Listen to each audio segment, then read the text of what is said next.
Boring की संगणना करने के लिए सबसे पहले हम दिए हुए आईडी पासवर्ड से एप्लीकेशन में लॉगिन करेंगे। ये मैंने अपना आईडी और पासवर्ड इसमें डाल दिया है। अब हम अपने आईडी पासवर्ड के थ्रू इसमें लॉगिन हो चुके हैं। तो ये हमारा डैशबोर्ड है। इस डैशबोर्ड में हम पहले इसके बाहरी ऑप्शन को समझ लेते हैं। इस डैशबोर्ड में हम देखेंगे कि यहाँ पे मेरा नाम आ रहा है और ये मेरी आईडी हो गई, और ये एक ऑप्शन है इसमें मेरा प्रारूप, लॉग आउट और 7वां एमआई जनगणना और जल निकाय की दूसरी जनगणना। अब हम इसमें एक एक करके इन सब ऑप्शन को जान लेते हैं कि इनका क्या मतलब है। सबसे पहला ऑप्शन हम देख लेते हैं इसमें मेरा प्रारूप। मेरा प्रारूप का मतलब अंग्रेजी में हो गया माई ड्राफ्ट्स।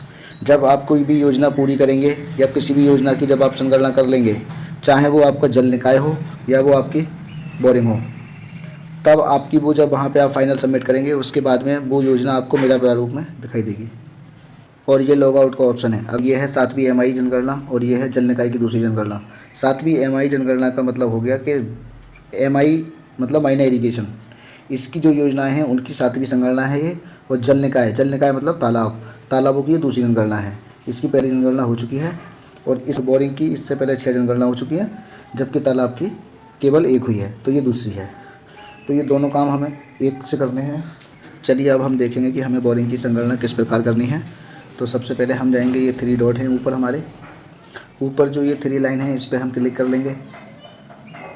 इस पर हमने क्लिक कर लिया। अब यहाँ पे हम देखेंगे कि फिर से एक डैशबोर्ड टाइप का खुल के आ गया है।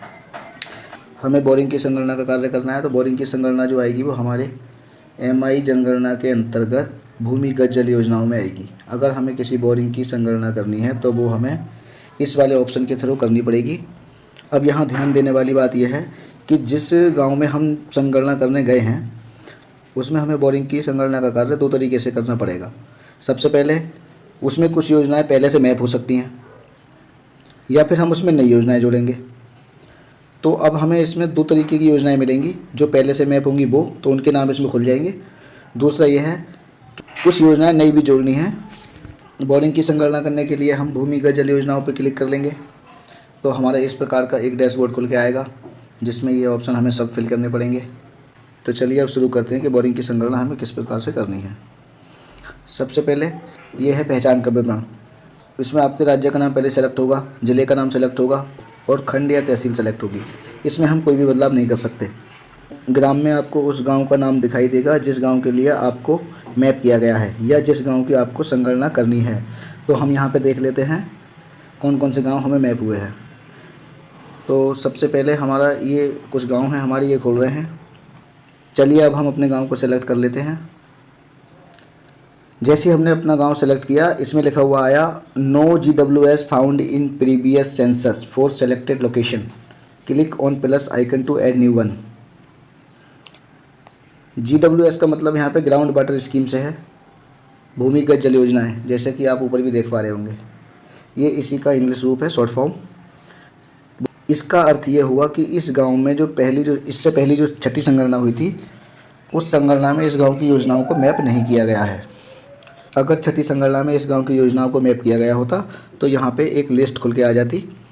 चलिए अब हम दूसरा गांव सेलेक्ट करके देखते हैं कि उसमें पिछली संगणना में योजनाएं शामिल थी या नहीं।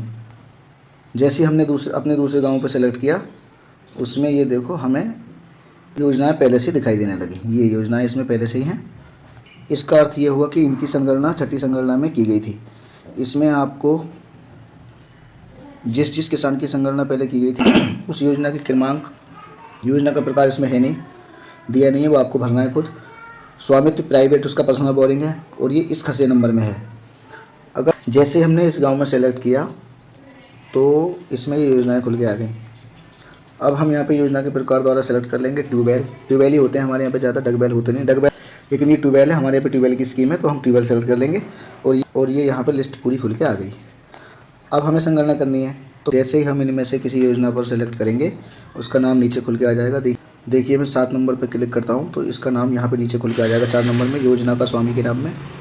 जैसे ही मैंने 7 नंबर पर क्लिक किया, नीचे उसका नाम खुल के आ गया जिस किसान का ये बोरिंग है। अब हम देख लेंगे कि ये राकेश नाम का जो किसान है वो हमारे गाँव का है या नहीं। इसका हमें डाटा वेरीफाई करना है। अब यहाँ ध्यान देने वाली बात यह है कि अगर इसमें ये लिस्ट नहीं खुलती और हम गाँव की संगणना कर रहे हैं, वहाँ पर हमें योजना मिल गई, तो हम इस पर क्लिक करते हैं। नए GWS जोड़ने के लिए प्लस आइकन पर क्लिक करें। ये जो नीले कलर में लिखा आ रहा है इस पर हमें क्लिक करते हैं और हम नई योजनाएं इसमें जोड़ लेते हैं। अब यहाँ पे आप देखेंगे जिस बोरिंग की आप संगणना करने गए हैं या जिस खेत पे गए हैं उसका नाम इसमें चेक कर लो पहले। अगर इसमें नाम है उस किसान का या उस गाड़ी नंबर का तो पहले उसे यहाँ पे हम चेक कर लेंगे कि उसका नाम इसमें है कि नहीं। अगर उसका नाम है तो उसे सेलेक्ट कर लेंगे। अगर नहीं है और योजना उसकी है लेकिन इसमें नाम नहीं है तो हम इस प्लस वाले आइकन पर क्लिक कर लेंगे। नए GWS जोड़ने के लिए प्लस पर क्लिक करें। इस पर हम क्लिक कर लेंगे तो हम नई योजना यहाँ से जोड़ सकेंगे, क्योंकि उस किसान का नाम या फिर ये घाटा नंबर वो नहीं है जिसकी हम संगणना करने अभी गए हैं। तो हम सबसे पहले क्लिक करेंगे योजना के प्रकार द्वारा खोजें। योजना के प्रकार पर हम जैसे क्लिक करेंगे तो यहाँ पे दो ऑप्शन खुलेंगे। एक ऑप्शन होगा डगवेल, दूसरा होगा ट्यूबवेल। ट्यूबवेल जैसे करेंगे हम सेलेक्ट, ये लिखा हुआ आ जाएगा नो डाटा फाउंड। ये इसलिए आ रहा है क्योंकि छठी संगणना में यहाँ पे कोई भी योजना नहीं थी, तो इसे हम कर लेंगे ओके। उसके बाद में हम प्लस के आइकन पर क्लिक कर लेंगे यहाँ पे। उसके बाद में हम देखेंगे ये 2 नंबर पे है योजना का प्रकार। योजना के प्रकार में हम ट्यूबवेल सेलेक्ट कर लेंगे। उस जैसे हम योजना के प्रकार में ट्यूबवेल को सेलेक्ट करेंगे 3.1 का ऑप्शन बंद हो जाएगा क्योंकि ये कुएं के लिए है। अब यहाँ पे 3.2 में हम देखेंगे ये लिख रहा है यदि मत संख्या 2 में कोड 2 है तो नलकूप का प्रकार। अब मत संख्या 2 मतलब पॉइंट नंबर 2 में हमने 2 सेलेक्ट किया है इसलिए हमें ये भरना पड़ेगा। इस पर हम क्लिक करेंगे। अब यहाँ पे ये ट्यूबवेल खुल जाएंगे। ट्यूबवेल यहाँ पर 4 तरीके के हैं। नंबर 1 है सेलो ट्यूबवेल, दूसरा है मीडियम ट्यूबवेल, तीसरा है डीप ट्यूबवेल और चौथा है आर्टेशियन वेल। अब हमें इन चारों में से एक यहाँ पर सेलेक्ट करना पड़ेगा। तो सेलो ट्यूबवेल की जो गहराई होती है वो होती है 0 से 35 मीटर तक। अगर 0 से 35 मीटर तक का कोई भी ट्यूबवेल है तो वो सेलो ट्यूबवेल में होगा, और अगर 35 से 70 मीटर तक का है तो वो हमारा मीडियम ट्यूबवेल होगा, और अगर 70 मीटर से गहरा है तो वो डीप ट्यूबवेल की श्रेणी में आएगा। ये वाले ट्यूबवेल हमारे यहाँ पे होते नहीं हैं, तो हमें इन तीनों से मतलब रखना है। अब यहाँ पे थोड़ी ध्यान देने वाली बात ये है कि ये जो जितनी भी ये गहराई है ये मीटर में है।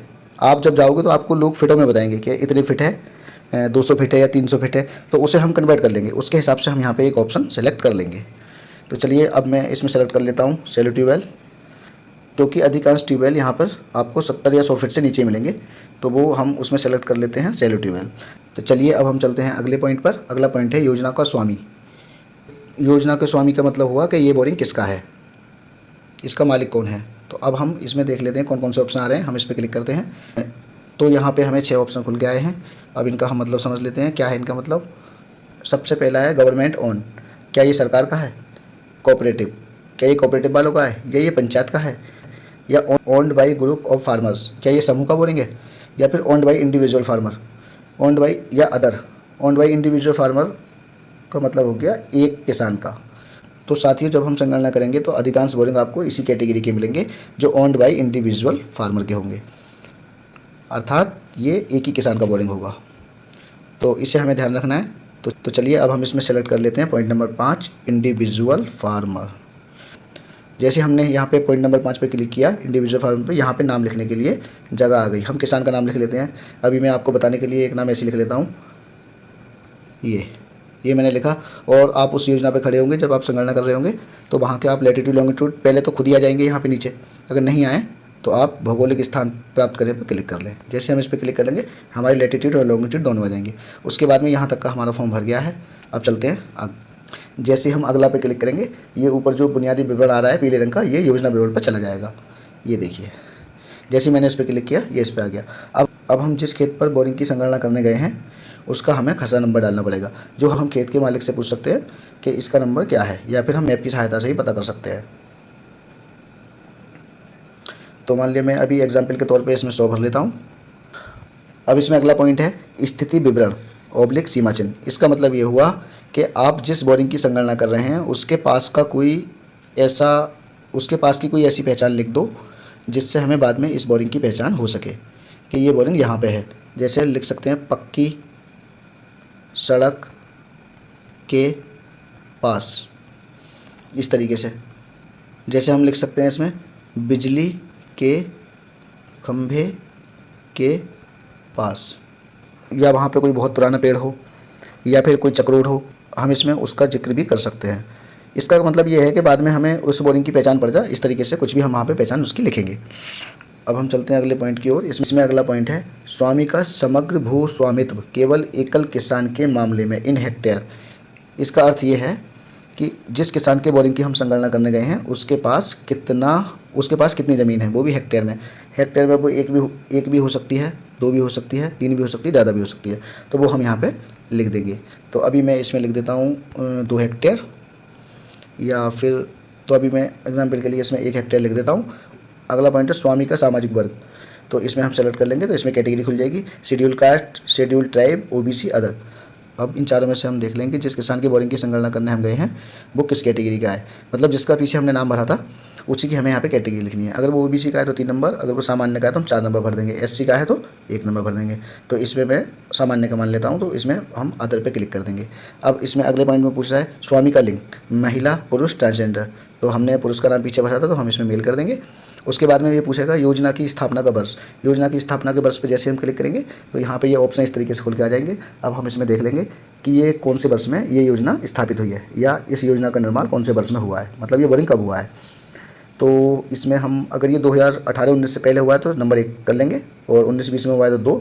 तो इस तरीके से हम किसान से पूछ लेंगे कि ये कब हुआ है बोरिंग, उसके हिसाब से हम सेलेक्ट कर लेंगे। तो मैं इसमें सेलेक्ट कर लेता हूँ 20-21 मैंने सेलेक्ट कर लिया। अब हम चलते हैं अगले पॉइंट की ओर। अगला पॉइंट है योजना का विवरण। अब योजना के विवरण पर हम क्लिक करेंगे कि नलकूप की गहराई कितनी है। अब वहाँ पर आपने सेलो ट्यूबवेल सेलेक्ट किया था पीछे, तो सेलो ट्यूबवेल जो होता है वो हमारा 0 से 35 मीटर की गहराई का होता है। हम किसान से पूछ लेंगे कितने गहरा आपका बोरिंग है, तो वो हमें बता देगा। या आमतौर पर खुद भी देख सकते हैं आप कि आपके गांव में कितना स्टेट है वहाँ का, तो उसके हिसाब से भी हम अंदाज़ा लगा सकते हैं। तो हम इसकी गहराई मान लेते हैं 25 मीटर, 25 या 75, लगभग 80 फीट के आसपास ये हो जाएगा। इसके बाद में नेक्स्ट पॉइंट है ब्यास, कुएँ के लिए मीटर में और ट्यूबवेल के लिए मिलीमीटर में। तो हमने ट्यूबवेल सेलेक्ट किया है, तो हम यहाँ पे ब्यास मतलब जिस पाइप से पानी निकलता है उस पाइप का ब्यास कितना है, तो वो 4 इंची का बोरिंग होता है, तो 110 mm हम उसे 110 mm हम उसे लिखेंगे, क्योंकि 4 इंची के बोरिंग का जो ब्यास होता है वो 110 mm ही होता है।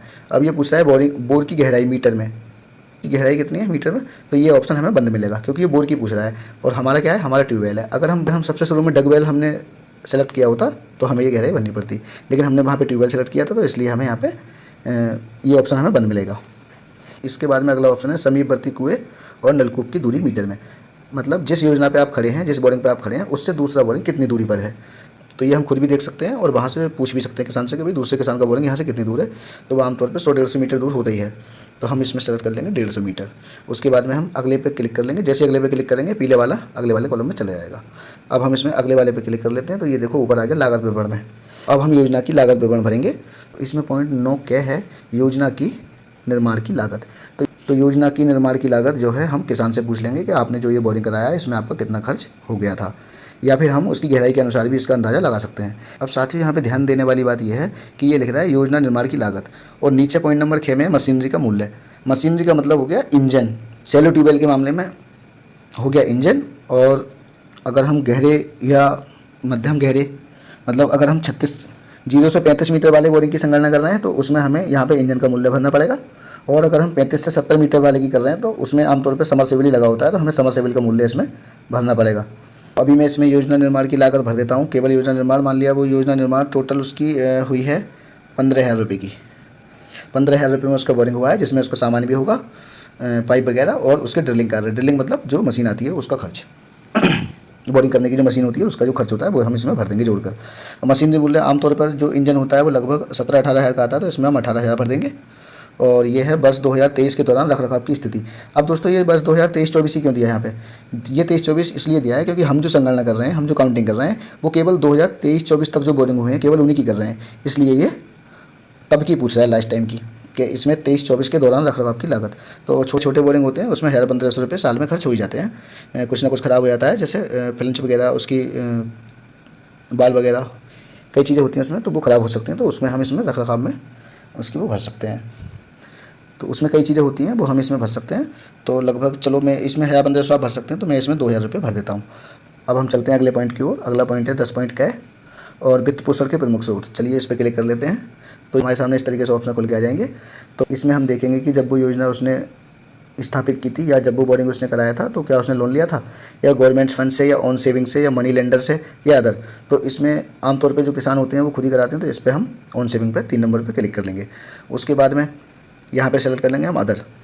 अगर हम यहाँ पे दोनों में सेम ऑप्शन भर देंगे तो ये नहीं लेगा, तो ऊपर हम कर देते हैं ऑन सेविंग और इसमें हम कर देते हैं अदर। चलिए अब हम चलते हैं अगले पॉइंट की ओर। अगला पॉइंट है, क्या सरकार सार्वजनिक क्षेत्र उपक्रम से अनुदान या सहयोग प्राप्त हुआ है? तो इसमें पहला पॉइंट है योजना ऑब्लिक बोरिंग ऑब्लिक खुदाई का निर्माण।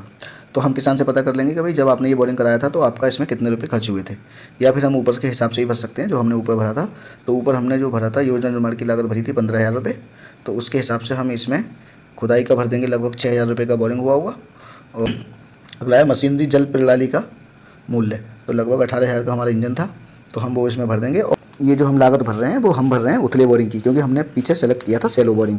अगर किसी का बोरिंग यहाँ पे 200 फीट वाला है या 300 फीट वाला है तो उसकी योजना निर्माण की लागत भी बदल जाएगी और ये खुदाई का खर्च भी बदल जाएगा। उसके बारे में हम किसान से पूछ सकते हैं, क्योंकि वो गहरे बोरिंग होते हैं तो उसमें खर्चा ज़्यादा आता है। उसके बाद में हम अगले पे क्लिक कर लेंगे, तो ये आगे इस प्रकार से स्थिति वाले पे चले जाएंगे हम। जैसे ही हम इस पर क्लिक करेंगे तो ये कर्सर स्थिति वाले कॉलम पर आ जाएगा। अब इसमें क्या रखा है, योजना की वर्तमान स्थिति। जैसे ही हम इस पर क्लिक करेंगे तो हमें इसमें 3 पॉइंट मिलेंगे, इन यूज या टेम्परेली नॉट इन यूज़ या परमानेंटली नॉट इन यूज़। अब इन तीनों पॉइंट में से हम एक पॉइंट सेलेक्ट कर लेंगे, इन यूज, क्योंकि आप जिस योजना पे जाओगे तो वो योजना चालू ही होगी आमतौर पर। अगर चालू नहीं होगी तो उसकी संगणना फिर आप कैसे करेंगे। जैसे आपने इन यूज पे क्लिक किया ये सब ऑप्शन अपने आप बंद हो जाएंगे, क्योंकि ये ऑप्शन तब खुलते जब हम टेम्परेली नॉट इन यूज पे क्लिक करते तब ये खुलते, लेकिन हमने ऊपर सेलेक्ट किया है इन यूज़, तो इसलिए ये ऑप्शन सब बंद हो जाएंगे। उसके बाद में हम अगले पे क्लिक कर लेंगे। अब ये पूछ रहा है कि जल वितरण के लिए इस्तेमाल की गई विधि, तो इसमें हम सेलेक्ट कर लेंगे। इसमें ये 6-7 ऑप्शन आएंगे, तो इसमें सबसे पहला ऑप्शन है open water channel lined oblique पक्का। तो आमतौर पर छोटे बोरिंग पे कच्चे नाली के थ्रू पानी हम खेत में देते हैं, तो इसमें हम 2 ही भरेंगे। नंबर 3 पे अंडरग्राउंड पाइप या सरफेस पाइप, कुछ लोग पाइप डाल लेते हैं ऊपर, तो वो सरफेस पाइप में आ जाएगा। ड्रिप छिड़काव वाली होती है जैसे बूंद वाली, तो इसमें हम नंबर 2 पे सेलेक्ट करेंगे ओपन वाटर चैनल। उसके बाद में ये पूछ रहा है उन्नयन संयंत्रों का प्रकार, इस पर हम क्लिक कर लेते हैं। तो इसमें अगर आप 300 फीट वाले बोरिंग की संगणना कर रहे हैं या 200 फीट वाले बोरिंग की कर रहे हैं तब तो आप उसमें भरेंगे समरसेबल, क्योंकि वो विद्युत से चलता है तो उसमें समरसेबल ही होता है। लेकिन अगर आप सेलो ट्यूबवेल की अगर संगणना कर रहे हैं तो वो क्या होता है कि वो इंजन से चलते हैं, तो उसे हम डाल लेंगे सेंट्रीफ्यूगल पंप में। अगला पॉइंट है उन्नयन संयंत्रों हेतु ऊर्जा का स्रोत, इस पर हम क्लिक कर लेते हैं। अगर आपका बोरिंग 200 या 300 फीट वाला है समरसेबल है तो वो लाइट से चलता हुआ कनेक्शन से। अगर आपका छोटा वाला बोरिंग है 70-80 फीट वाला तो वो इंजन से चलाते हैं। और अगला है बाइंड माइल्स, नंबर 4 पे सोलर, कुछ लोग सोलर पंप लगाते हैं, उसके हिसाब से हम किसान से पता करके या खुद भी देख के इसमें से एक ऑप्शन सेलेक्ट कर लेंगे। तो हम ऊपर वाले बोरिंग की तो हम 70 फीट वाले बोरिंग की अभी संगणना कर रहे हैं 70-75 की, तो इसलिए हम यहाँ पे डीजल सेलेक्ट कर लेंगे। और अगले पॉइंट में ये पूछ रहा है सभी जल उन्नयन संयंत्रों की कुल हॉर्स पावर मानविक ऑब्लिक पशु चालित के लिए खाली छोड़ दें। तो अभी हम इसमें जब इंजन जो होता तो हमारा जो इंजन होता है डीजल वाला वो लगभग 8 HP का होता है, तो हम इसमें 8 भर देंगे और अगले पे क्लिक कर देंगे। तो चलिए अब हम भरते हैं 18 नंबर पॉइंट को, इसे पढ़िए। सबसे पहले क्या लिख रहा है, पंप चालन दिवस मानविक पशु चालित के लिए छोड़ दें। तो अब इसमें ये 4 मौसम के हमें इसमें डाटा भरना है, तो ये बहुत ध्यान से भरने वाली चीज़ है। इसमें हमें मौसम के हिसाब से बोरिंग के चलने के दिनों की संख्या लिखनी पड़ेगी कि बोरिंग किस मौसम में कितने दिन चला है। तो अभी खरीफ मौसम में खरीफ मौसम में मैं भर देता हूँ 15 दिन चला होगा पूरे में। रबी में मान लो पर चला होगा 16 दिन, और 12 फसलों में मान लो इसमें भर दो 10 दिन, अन्य मौसम में भर दो 5 दिन। चलिए अब चलते हैं अगले पॉइंट की ओर। अगला पॉइंट है प्रतिदिन औसत पंप चालन घंटे, खरीफ के मौसम में कितने घंटे डेली चला, तो हम इसमें भर देंगे लगभग 8 घंटे। और रबी के मौसम में भर दो 7 घंटे, और 12 फसलों में आप भर सकते हैं 6 घंटे, और अन्य मौसम की फसलों में भर दो आप 3 घंटे। ये चीज़ आप किसान से भी पूछ सकते हैं, किसान आपको बता देगा कि उसका कितने घंटे इंजन वो चलाता है किस किस मौसम में, तो लगभग आप इसमें वो भर सकते हैं। उसके बाद में आप क्लिक कर लें अगले पे। तो चलिए जैसे हमने अगले पे क्लिक किया 20 नंबर पॉइंट खुल के आ गया और ऊपर ये आदेश पे पहुँच गया। अब इसमें ये 20 नंबर पॉइंट है, क्या योजना बृहद मध्यम योजना जैसे नहर कमान क्षेत्र में स्थित है। तो इसका अर्थ हमें थोड़ा समझना पड़ेगा कि बृहद कमान क्षेत्र जैसे कुछ क्षेत्रों में बहुत बहुत बड़ी चेक डैम टाइप के या बहुत सी ऐसी योजनाएं होती हैं जहां नहरों के द्वारा सिंचाई की जाती है, तो ये उसके बारे में बोल रहा है। तो हमारे यहाँ पे अधिकांश क्षेत्र ऐसे हैं जहाँ पे नहरों की सिंचाई नहीं होती, तो इसलिए हम इस पर हम क्लिक कर लेते हैं। तो इसे हम कर देते हैं नो। जैसे हम नो करेंगे ये सब यहाँ पे बंद हो जाएगा। अगर आपने यस किया तो आपको फिर उस योजना का उस प्रोजेक्ट का नाम भी यहाँ पे लिखना पड़ेगा। जो ये फिर है नीचे, क्या ये योजना केवल भूजल पुनर्भरण के लिए है। भूजल पुनर्भरण का मतलब हुआ कि जिन योजनाओं के थ्रू ज़मीन में पानी डाला जाता है, जैसे हमारे यहाँ पे RWH होते हैं, तो अब बोरिंग से तो हम पानी नीचे डालेंगे नहीं, तो इसमें हम सेलेक्ट कर लेंगे नो। उसके बाद में है 21 नंबर पॉइंट, कृषि योग्य कमांड क्षेत्र। जिस बोरिंग की आप संगणना कर रहे हैं उससे कितनी हेक्टेयर की सिंचाई की जाती है, तो हम इसमें भर लेते हैं लगभग 5 हेक्टेयर। 5 हेक्टेयर आमतौर पे पड़ोसी 5 हेक्टेयर मतलब किसान की खुद भी हो सकती है और उसके बराबर वाले खेत की भी हो सकती है। तो इसमें हमने 5 हेक्टेयर भर लिया। अब 5 हेक्टेयर भरने के बाद में हम अगले पे क्लिक कर लेते हैं। अब ये हमारा लास्ट पॉइंट आ गया। अब हम इस योजना की संगणना के बिल्कुल अंतिम चरण में हैं, तो ये ऑप्शन हमें बहुत ध्यान से भरने पड़ेंगे। जो हमने पीछे भरे थे उसके हिसाब से भर जाएंगे। पीछे हमने 5 भरा था, ये 4-5 ऑप्शन है, बहुत ध्यान से भरने हैं। इनका जो टोटल है चारों ऑप्शन का वो 5 हेक्टेयर हो या फिर 5 हेक्टेयर से ज़्यादा हो, क्योंकि हमने पीछे 5 भरा है। इन सभी पॉइंटों का संबंध जो है, जो पीछे हमने 5 हेक्टेयर भरा है उससे है। इनका जो टोटल होना चाहिए या तो वो 5 हेक्टेयर हो जो हमने पीछे भरा था, या फिर उससे ज़्यादा होना चाहिए। तो चलिए इन ऑप्शन को भरते हैं हम। पहले में भर लेते हैं हम 1, दूसरे में 1.5, इसमें 24 नंबर पॉइंट में 2 भर लेते हैं और इसमें हम 1 भर लेते हैं। अब यहाँ पे आप देख रहे हैं कि टोटल हो गया 5.5। उसके बाद में हम चलते हैं नीचे। अगला पॉइंट है वर्ष 2023 में मौसमवार वास्तविक सिंचित क्षेत्रफल IPU हेक्टेयर। अब इन 27, 28, 29 और 30 नंबर पॉइंट का संबंध पॉइंट नंबर 22, 23, 24, 25 और 26 से है। ये जितना टोटल आया है ये 5.5 है। इन पॉइंटों को भरने के लिए हम एक सारणी की सहायता लेंगे। इस सारणी की सहायता से आप इसे आसानी से समझ पाएंगे। इसमें देखिए पहला है ऑप्शन खरीफ, दूसरा है रबी, तीसरा है बारहमासी, चौथा है अन्य। इन सब का टोटल नीचे यहाँ कुल में हो जाएगा। अब आपको साथियों ध्यान होगा कि हमने पीछे जो भरा था वो 5 हेक्टेयर भरा था कमांड क्षेत्र। तो कमांड क्षेत्र जब हमने 5 हेक्टेयर भरा था तो ये जो 26 नंबर पॉइंट यहाँ पे दिखाई दे रहा है, इसमें या तो ये 5 हेक्टेयर हो, या तो यहाँ पे टोटल 5 हेक्टेयर हो, या फिर 5 हेक्टेयर से कुछ ज़्यादा हो, उससे कम नहीं होना चाहिए। अगर ये कम भर दोगे आप तो वहाँ पे जब आप फाइनल सबमिट करोगे इसे तो ये सबमिट नहीं होगी। इसलिए हम थोड़ा सा इसे देख लेते हैं सारणी की सहायता से। तो सारणी में जैसे मैंने यहाँ पे 0.9 हेक्टेयर भरा है, रबी में 2 भर दिया, बारहमासी में 6 भर दिया, अन्य में 2 भर दिया, तो कुल यहाँ पे हमारा हो गया मिलके 5.5। या मतलब ये पीछे जो हमने 5 भरा था उससे ज़्यादा हो गया। यहाँ तक ये हमारा बिल्कुल ठीक भर गया। यहाँ पे जो मैंने पॉइंटों में भरा है तो इसे आप चाहें तो पॉइंटों में ले सकते हैं, या किसान से पूछ सकते हैं कि वो कितनी ज़मीन में खेती करता है किस मौसम में, तो वो हम इस हिसाब से भर देंगे। लेकिन इसका जो कुल योग है वो 5 से ज़्यादा आना चाहिए, क्योंकि हमने पीछे 5 भरा था। अगला पॉइंट है वर्ष 2023 में मौसमवार वास्तविक सिंचित क्षेत्रफल IPU। तो साथियों जिस प्रकार पॉइंट नंबर 26 का संबंध पीछे वाले उससे था जो 5 हेक्टेयर हमने भरा था, ठीक उसी प्रकार पॉइंट नंबर 27, 28, 29 और 30 का जो संबंध है वो इनसे है, 22, 23, 24, 25 और 26 से। अब हम भर लेते हैं पॉइंट नंबर 22। पहले हमने इसमें 1 भर लिया, इसमें भी हमने 1 भर लिया, बारहमासी में भी हमने लगभग 2 भर लिया, अन्य में हमने 1 भर लिया, तो ये 5 हो गया हमारा। अब ये 5 उसके बराबर आ गया, जो हमने पीछे भरा था 5 उसके बराबर आ गया।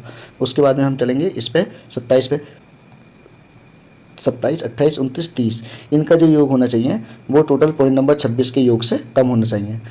तो हमें जब इनका योग कम लेना है तो हमने जो ऊपर भरा है उससे हम कम पॉइंट भरते चले जाएंगे नीचे की ओर। जैसे हमने खरीब में ऊपर 1 भरा था तो इस वाले खरीब में हम यहाँ पे 0.80 भर देंगे। ऊपर रबी में हमने भरा था 1, तो यहाँ पे भी हम 0.80 कर देंगे, या आप 90 भी कर सकते हैं, बहरहाल उससे कम रहे। तो ऊपर हमने बारहमासी में 2 भरा था तो हम नीचे बारहमासी में 1.5 कर सकते हैं, और अन्य में हमने भरा था 1, तो यहाँ पर हम 0.90 कर सकते हैं। तो कुल मिला के ये 4 हो गया। इन पॉइंट नंबर 27, 28, 29 और 30 का जो योग है वो 0.4 हो गया। अब यहाँ पे जो योग हमें हमारा 0.31 का वो 4 है, और ऊपर जो हमारा योग आया था वो 5 आया था, और उससे पहले हमने 5 भरा है, तो वो और ये बराबर हो गए। ये वाला योग जो है पीछे वाले योग से या तो बराबर हो या फिर उससे ज़्यादा हो। पीछे हमने 5 भरा था तो ये 5 हो गया। अगर ये 5.5 होता तब भी चल जाता, लेकिन ये 5 से कम होता फिर नहीं चलता। और पॉइंट नंबर 26 का जो संबंध है वो सीधे पॉइंट नंबर 31 से है। तो पॉइंट 31 में जो वो है, तो पॉइंट 31 में जो योग दे रखा है वो पॉइंट नंबर 26 से कम होना चाहिए। अगला पॉइंट है क्या योजना का कम उपयोग हो रहा है, तो इसमें हम सेलेक्ट कर लेंगे यस या नो। अगर योजना का उपयोग कम हो रहा है तो नो कर देना आप, और अगर सही उपयोग हो रहा है किसान से पता कर लेना, अगर किसान उसका सही यूज़ करता है तो आप इसमें यस कर सकते हैं। तो हमने यहाँ पे नो सेलेक्ट कर दिया। जैसे हमने यहाँ पे नो सेलेक्ट किया ये ऑप्शन अपने आप बंद हो गए। तो चलिए अब हम चलते हैं अगले पॉइंट की ओर। अगला पॉइंट है क्या MI योजना का उपयोग पेयजल के प्रयोजन के लिए किया जाता है, तो इसमें हम क्लिक कर लेते हैं यस और नो। अब जिस बोरिंग की आप संगणना कर रहे हैं, अगर उस बोरिंग का उपयोग केवल पीने के पानी के लिए किया जाता है तब तो आप इसमें यस कर देंगे, अन्यथा खेती के लिए अगर किया जाता है तो आप इसमें नो कर देंगे। अब ये पूछ रहा है क्या योजना पिछले जनगणना में कैद हुई थी। अब आपको याद होगा साथियों जब आपने संगणना की शुरुआत की थी, अगर आपने प्लस वाले न्यू आइकन पर क्लिक किया होगा तब तो आप इसमें भर देंगे नो। लेकिन अगर आपने जो लिस्ट वहाँ पे आई थी पहले, जो योजनाएं पहले से मैप थी, अगर उनमें से ये कोई योजना है तो आप इसमें यस सेलेक्ट कर लेंगे। तो हमने साथियों ये योजना नहीं जोड़ी थी, तो इसलिए हम इसमें नो सेलेक्ट करेंगे। उसके बाद में नीचे ये कैमरे वाला साइन है, इस पर हम क्लिक करेंगे तो हमारा कैमरा खुल जाएगा और उसके बाद में हम बोरिंग का फ़ोटो इसमें खींच सकते हैं। लीजिए मैं इस कैमरे पर क्लिक करता हूँ, कैमरा खुलते ही इसमें ये आपका इस तरीके से आ जाएगा। तो आप यहाँ पे इस पर फ़ोटो खींच के इस तरीके से, और जैसे आप फ़ोटो खींचेंगे बोरिंग का फ़ोटो आ जाएगा आपका। और उसके बाद में आप इसे फाइनल सबमिशन कर सकते हैं। तो जैसे मैंने फ़ोटो खींच के जमा करे पर क्लिक किया, ये पूछा है क्लिक प्रोसीड टू सबमिट और click edit to update fields. अगर आप इसे एडिट करना चाहते हैं दोबारा तो आप एडिट कर सकते हैं, वरना आप प्रोसीड कर सकते हैं। तो हमारा डाटा बिल्कुल इसमें सही भरा हुआ है, तो हम इस पर प्रोसीड पर क्लिक करेंगे और ये लिखा हुआ आ जाएगा इस तरीके से, डाटा सेव्ड सक्सेसफुली। इस पर हम कर देंगे ओके। जैसे मैंने डाटा सेव किया, इस प्रकार का ऑप्शन खुल के आ गया। अब यहाँ पे हमारी 2 योजनाएं हो गई। एक योजना इसमें पहले से पड़ी थी जिसकी संगणना मैंने पहले कर ली थी, और एक ये हो गई। तो अब ये कुल मिला के 2 हो गई।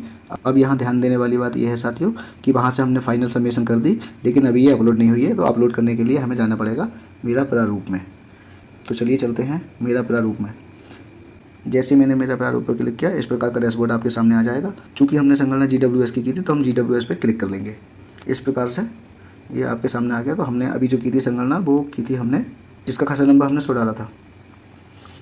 तो अभी जो हमने पीछे संगणना की थी वो 100 नंबर खसरे वाली की थी।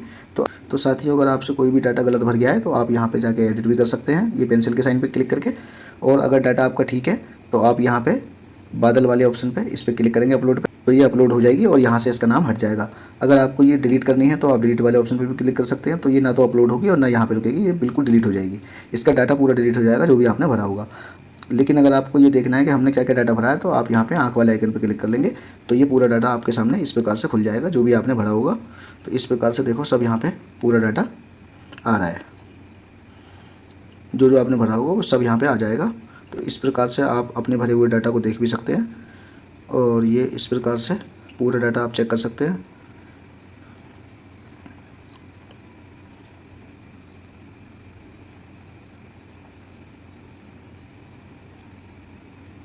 इस प्रकार से साथियों आपकी एक बोरिंग की संगणना पूरी हो गई। अब मैं इसे पीछे क्लिक कर देता हूँ तो वापस हम उसी डैशबोर्ड पर आ जाएंगे। अगर आपका डाटा बिल्कुल ठीक भरा हुआ है तो आप इस पर बादल वाले आइकन पर क्लिक करके इस योजना को अपलोड कर सकते हैं। तो साथियों इस वीडियो को देखने के बाद भी अगर आपको कोई दिक्कत आ रही हो संगणना करने में तो आप मुझे कमेंट बॉक्स में कमेंट कर सकते हैं। मैं कोशिश करूँगा आपकी समस्याओं का समाधान अगली वीडियो में कर दूँ। तो ठीक है साथियों, ये दोनों डाटा को मैं डिलीट कर देता हूँ क्योंकि ये डाटा मैंने आपको सिखाने के लिए जोड़े थे। तो जैसे मैं यहाँ डिलीट पे क्लिक करूँगा इस प्रकार की एक पॉपअप विंडो खुल के आ जाएगी। ये पूछ रहा है कि क्या आप इस ग्राउंड वाटर शेड्यूल को डिलीट करना चाहते हैं। तो इस पर मैं डिलीट पे क्लिक कर दूँगा तो यहाँ से हट जाएगी। अब मैं दूसरी योजना को भी इसी प्रकार से हटा देता हूँ। अब आप देख रहे होंगे कि यहाँ से दोनों योजनाएं हट चुकी हैं। अगर मैं अपलोड पे क्लिक कर देता तब भी वो योजनाएं यहाँ से हट जाती, लेकिन मैंने डिलीट कर दी क्योंकि ये डाटा बेकार था। ये केवल आपको सिखाने के लिए यहाँ पे डाला गया था। उसके बाद में हम चलते हैं वापस डेस्कटॉप की ओर। अब यहाँ से आप देख रहे होंगे, अब यहाँ पर आप देख रहे होंगे कि जो 2 योजनाएं जोड़ी गई थी वो भी यहाँ से हट गई। तो ये आपका डैशबोर्ड हो गया। तो साथियों इस वीडियो में हमने सीखा कि बोरिंग की संगणना हमें किस प्रकार करनी है। अगली जो वीडियो आएगी वो आएगी तालाब की संगणना पर, कि तालाब की संगणना हमें किस प्रकार करनी है। आगे की संगणना संबंधी जानकारी के लिए आप इस चैनल को सब्सक्राइब कर लें।